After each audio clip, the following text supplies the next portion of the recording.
Good morning, everyone, and welcome to Good Morning Soul. Today, I am looking at Love, Death, Robots Swarm.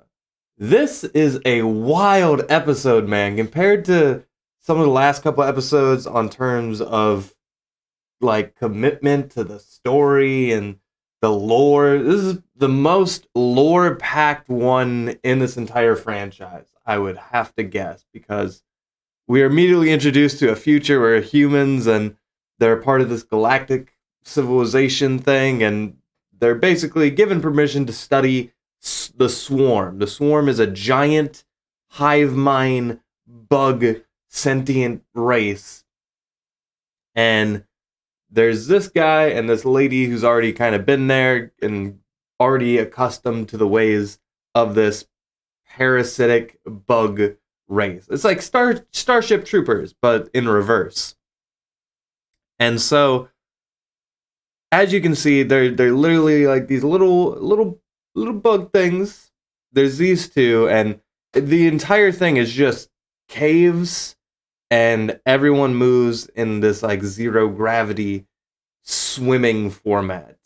I've never seen anything quite like this little short film where characters move this way, are in this environment, and are constantly reacting to it. And yeah, it's almost gross, but it really goes into a deeper discussion because these creatures, we are told, don't have like proper sentience. They are like a machine, thoughtless, like bug race. I don't want to keep calling them bugs, but yeah, they're big bugs. And this guy immediately, we learn, is secretly whatever, maybe on behalf of whatever, or his goals. He's basically trying to enslave them. He wants to turn them into a giant hive mind that will work for humans and do exactly what we want. We'll have free warriors, and oh yeah, they eat.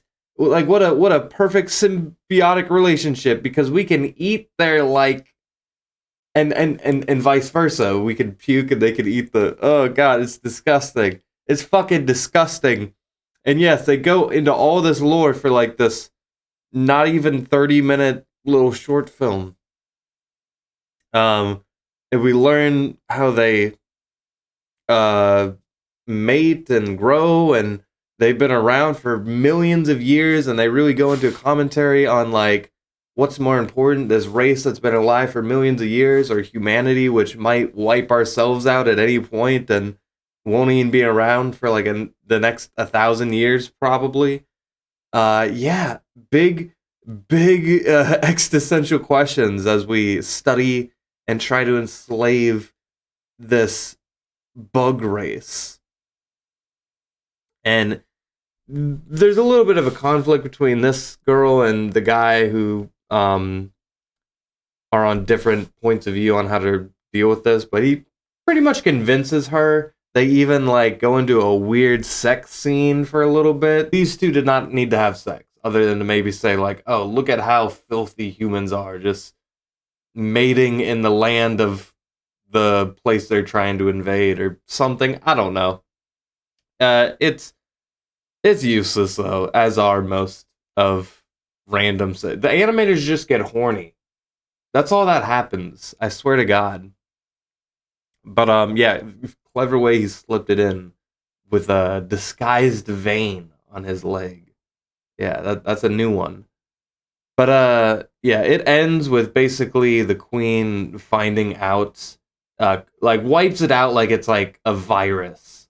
Immediately, just kills all the hosts that are within her race, and then uh, she abducts this girl and like removes her fucking skull, gets her little bug sensory things on her brain, and is puppeteering her, and basically having a showdown between this guy and asking him like, uh, what's the best course of action for fucking uh ruining you.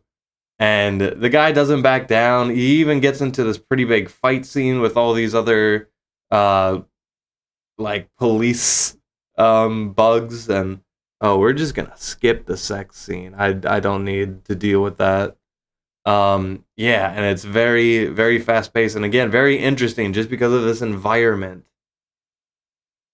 Um, I think that was what I was most enamored with because I don't think I've ever seen quite a location like this, and the characters constantly having to uh, interact with it.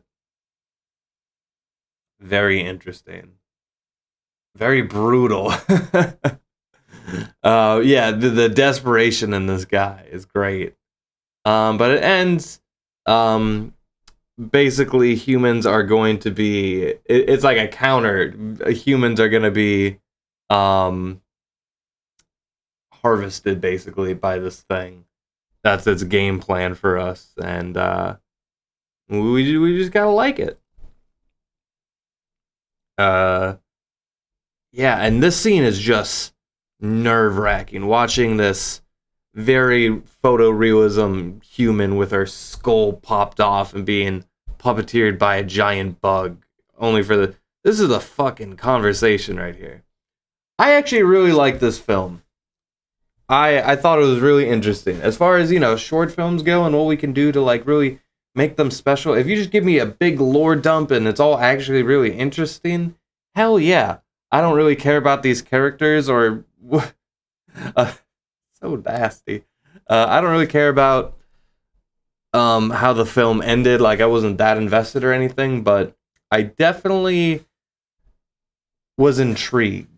And the animation is pretty fucking great too. Like I said, the action, the environment, the lighting. It kind of has like the Avatar style a little bit, But I really like this one. I'm gonna give it an 8 out of 10. I would probably put it in the upper echelon of Love, Death, Robot short films. But that's what I thought of that one. Let me know what you guys think in the comments down below. And have a good morning. Bye.